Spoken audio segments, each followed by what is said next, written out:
Hey Ajax, this is Neeraj here.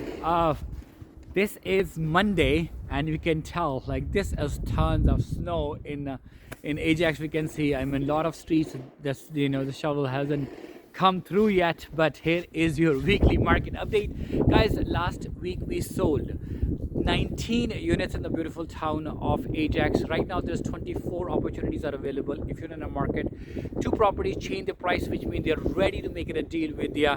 And if you are thinking about doing that, so 19 properties which was sold, the average days on market was 5.84. So properties are selling very quickly as the weather is colder and colder. Market is definitely showing a sign that the market is still hot. The demand for the properties are still very high.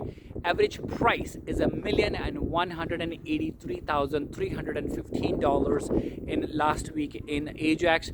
Average, when we say listing to the sale price, which is another important factor I talk about, then what does that mean? If the property is listed for, like, let's say for 100%, how much is sell for? 126.5%. So every price which is listed, it's sold more than that.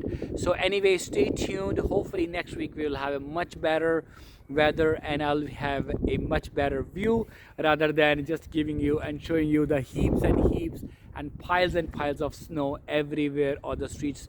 Multiple cars been stuck on each and every street. Stay safe, stay warm, stay home. If you don't need to go out, please don't go out today, at least for Monday. I'll look forward to speaking to you again next week. Stay tuned. Have a good one. Bye bye.